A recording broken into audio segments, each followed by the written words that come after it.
አርቲስት ነፃነትን ለህልፈት የዳረገው መንስኤ ታወቀ። ልጆቼን አደራ ተወዳጁ አርቲስት ከመሞቱ በፊት የተናገረው ከጠቅላይ ሚኒስትር አብይ እስከ ከንቲባ አዳነችና ቴዲ አፍሮ ያስለቀሰው የነፃነት ወርቅነህ ህልፈት። በኢትዮጵያ የጥበብ ዓለም ውስጥ ስመጥርና በሁላችንም ዘንድ እጅግ ተወዳጅ የነበረ ባለሙያ ነፃነት ወርቅነህ ባደረበት ድንገተኛ ህመም ከዚህ ዓለም በሞት መለየቱ ከተሰማ በኋላ ከፍተኛ የሀዘንና የስሜት መደበላለቅ ተፈጥሯል። ነፃነት ወርቅነህ በተለይም በኢቢኤስ ቴሌቪዥን ለበርካታ ዓመታት የሚተላለፈው በብዙ ቤቶች ዘንድ በሚወደደው የቤተሰብ ጨዋታ ፕሮግራም አዘጋጅና አቅራቢነቱ ይታወቃል። ከፕሮግራም አቅራቢነቱ ባሻገር በበርካታ ፊልሞች ላይ ባሳየው ድንቅ የትወና ብቃቱ እና ልዩ በሆነው የሰው አክባሪነቱ በኢትዮጵያውያን ልብ ውስጥ ትልቅ ስፍራ ነበረው። ታዲያ ሁሉም መጨረሻው ወደዛው ነውና የሰው ልጅ ህይወትም እንዲህ ናትና ትናንት ማታ ቻው ብሎ የተለየ ሰው ዛሬ በቤቱ በዛው ላይ መለስ ይሄዳል ብሎ ማን ይገምታል? የነፃነት እንዲህ በድንገት መለየት መላው የጥበብ ቤተሰብና አድናቂዎችን በሀዘን ሰብሯል። ነፃነት ወርቅነህ ባለትዳርና የሶስት ልጆች አባት ሲሆን ከሞቱ በፊት ልጆች ያደራ የመጨረሻ ቃሉ እንደነበረች ሰምቷል። ታዲያ ከጠቅላዩ እስከ ከንቲባ አዳነች ድረስ በእንባ ያራጨው የነፃነት ሞት ምክንያት ምን ይሆን የሚለው የብዙ አድናቂዎችና ወዳጆች ጥያቄ ሆኖ ነው የሀዘን ስሜታቸው ላይ ሌላ የስሜት መደበላለቅ የፈጠረው። ለመሆኑ ህመሙን አሸንፎ ወደሚወደው የፊልምና ቲያትር ሙያው ለመመለስና የማስታወቂያና የብራንድ አምባሳደርነቱን በርትቶ ለመስራት ሲጥር የነበረው አርቲስት ነፃነት ወርቅነህ የህልፈቱ መንስኤ ምንድን ነው የሚለውና ስለ አርቲስቱ ያልተሰሙ መረጃዎችን ጨምረን የሀዘን ስሜታችንን ዋጥ አድርገን ልናሰማችሁ አሰናድተናል። ሰላም ውድ የሉሌሊ ቤተሰቦች እንደምን አላችሁ? ቻናሉን ሰብስክራይብ፣ ላይክ፣ ሼር ያደረጋችሁ እስከ ጥንቅራችን ፍጻሜ አብራችሁን ቆዩ።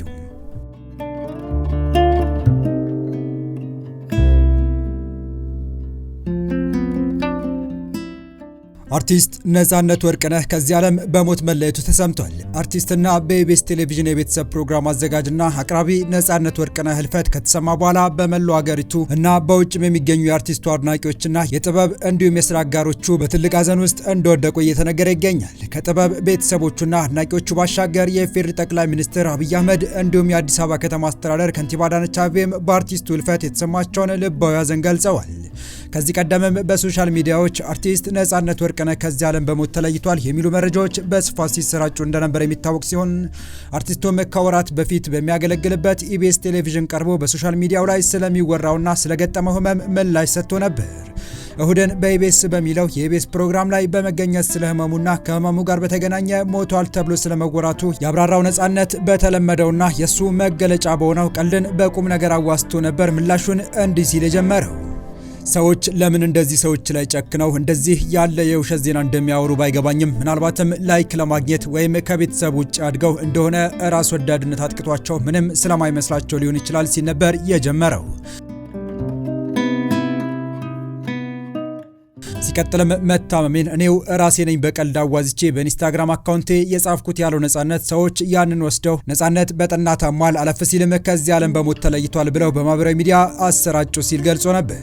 አርቲስቱ በዚሁ ፕሮግራም ላይ ወደ ህንድ ያስኬደው ህመም ምን እንደሆነ ተጠይቆ የነበረ ሲሆን ሲመልስም ስለ ህመሙ ምንነትና ስላለበት ደረጃ ከመግለጽ በመቆጠብ አሁን ላይ በጣም ጥሩ በሚባል የጤንነት ሁኔታ ላይ እንደሚገኝና ህመሙ ከቤተሰብ የሚወረስ ወይም ከውፍረት ጋር በተያያዘ ጉበትን የሚጫን ነገር አለ፣ እሱን በመቀነስ መዳን ይቻላል፣ ህመሙም ለሞት የሚያበቃ አይደለም፣ አሁን ላይ እንደምታዩኝ ደህና ነኝ በማለት ነበር ህመሙን ለህዝብ አስረድቶ አድናቂዎቹና ወዳጅ ቤተሰቦቹ እንዳይጨነቁ ደባብሶ ያለፈው።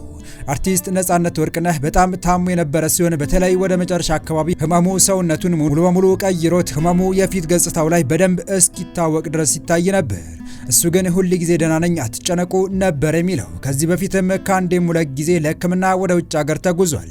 ነፃነት የተጠቃበት ህመም ከባድ የሚባል እንደሆነ ባለሙያዎች የሚገልጹ ሲሆን ይህ ሄፓቲቲስ ቢ የተሰኘው በሽታ እንክብካቤ ካልተደረገለት ወደ ጉበት ካንሰር ወይም ወደ ሊቨር ፌለር ሊያመራ የሚችልበት አጋጣሚ እጅግ ሰፊ መሆኑን ነው የተገለጸው። ሄፓቲቲስ ቢ በተሰኘ የጉበት በሽታ የታመሙ ሰዎች የመዳን ሁኔታቸው አጣብቂኝ ውስጥ የመግባት እድልም ይኖራቸዋል። ህመሙ መድኃኒት የሌለው ሲሆን ይህም በሽታው በጣም ከባድ በሽታ እንደሚያደርገው ነው የሚገለጸው። ታዲያ የምንወደውና የምናደንቀው የፊልም ተዋናይ፣ ደራሲ እንዲሁም ዳይሬክተር፣ የቴሌቪዥን ሆስት ነፃነት ወርቅነህ በዚህ ህመም ከተያዘ ቆይቶ ነበር። ይህ ህመሙን ዋጥ አድርጎ ስራውን በጥንካሬ መስራቱን ቢቀጥልም አርቲስቱ ለህመሙ እጅ ሰጥቶ ዛሬ ረፋዱን ከዚህ ዓለም በሞት መለየቱ ተሰምቷል። ነጻነት ለረጅም ዓመታት በህመም ላይ ሆኖ ከባባድ ህክምናዎችን እያደረገ በጎን የቤተሰብ ጨዋታን ቀጥ አድርጎ ሲመራ አዳዲስ ፊልሞችን ለመጀመር ሲለፋ አዳዲስ ማስታወቂያዎችንና ብራንድ አምባሳደርነትን ሲቀበል እስከ መጨረሻው እስትንፋሱ ሲፋለም ነበር የኖረው። በዚህም የነጻነት ሞት ለብዙዎች ድንጋጤን የፈጠረ ሲሆን ትልልቅ የሀገር ባለስልጣኖችና የጥበብ ሰዎችም የሀዘን መግለጫዎችን እያወጡ ይገኛሉ። ከነዛ መካከልም የኢፌዴሪ ጠቅላይ ሚኒስትር አብይ አህመድ በይፋዊ ማህበራዊ ገጻቸው በኩል አርቲስት ነጻነት ወርቅነህ በድንገት በማረፉ ሀዘን ተሰምቶኛል። ነጻነት በተለይም በህዳሴ ግድብ በተዘጋጀው የ2016 አዲስ ዓመት የመቀበያ ፕሮግራም የነበረው አስተዋጽኦ ሁሌም አስታውሰዋለሁ ብለዋል።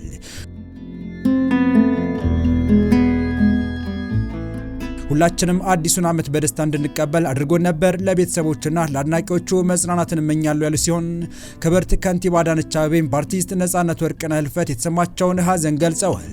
በማህበራዊ ትስስር ገጻቸው ባሰፈሩት መልእክት ታዋቂው አርቲስት ነጻነት ወርቅነህ ባጋጠመው ድንገተኛ ህመም ከዚህ ዓለም በሞት በመለየቱ ጥልቅ ሀዘን ተሰምቶኛል ብለዋል። አክለውም ለአርቲስት ነጻነት ቤተሰቦች፣ ወዳጆች እና አድናቂዎች በሙሉ መጽናናትን እመኛለሁ፣ ፈጣሪ ነፍሱን በአጸደ ገነት ያኑር ሲሉ ገልጸዋል።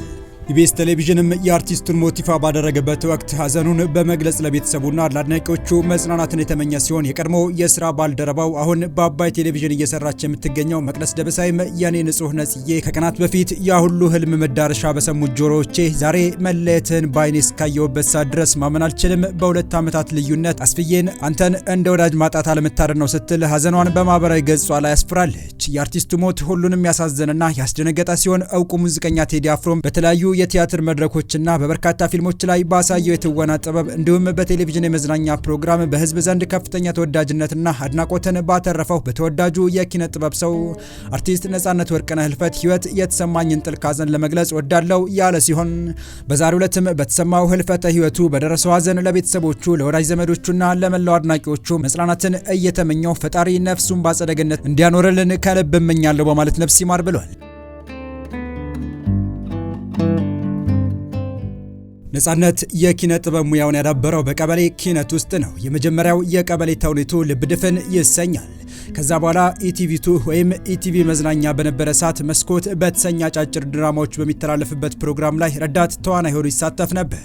ነጻነት በአንድ ወቅት ማለትም ከ1995 እስከ 1999 ዓ.ም ድረስ ሙሉ ለሙሉ የቲያትር ተዋናይ ነበር ማለት ይቻላል። በ2000ዎቹ ዓ.ም አካባቢ ከቲያትር ሙያ በቀጥታ ወደ ፊልም ያመራው ነጻነት በፊልሙም የራሱን አሻራ ትቷል። ነጻነት ወርቅነህ የተሳተፋቸው ሁሉም ፊልሞች ማለት ይቻላል ደራሲው፣ ዳይሬክተሩ እንዲሁም መሪ ገጸ ባህሪን ወክሎ የሚተውነው ሜን ካራክተር እሱ ነው።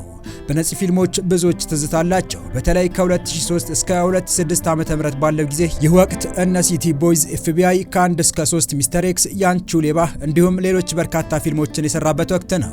የቤተሰብ ጨዋታ የተሰኘው የኢቢኤስ ቴሌቪዥን ፕሮግራም የደመቀው በነጻነት ነው ማለት ይቻላል።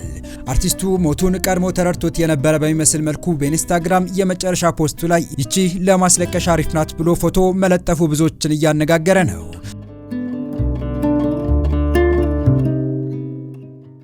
ከአንድ ቀን በፊትም በዚሁ በኢንስታግራም ገጹ አንድ ሰው ምን አለኝ በሚል ርዕስ ገንዘብህንና ጤናህን ስታጣ ምንም አታጣም፣ ባህሪን ስታጣ አንድ ነገር ታጣለህ፣ ሁሉም ነገር ታጣለህ። ያንን አስታውስ። ገንዘብ ሊመለስ ይችላል፣ ጥንካሬም ሊገነባ ይችላል፣ ነገር ግን ባህሪ የማንነታችን መሰረት ነው። አጥብቀ ጠብቅ፣ በታማኝነት ኑር እና ሌላው ሁሉ ወደ ቦታው ይመለሳል ብሎ ጽፎ ነበር። ነጻነት ወርቅነህ ባለትዳርና የ3 ልጆች አባት ሲሆን ባበረከታቸው ስራዎችና በደግነቱ ሁልጊዜም በልባችን ሲታወስ ይኖራል።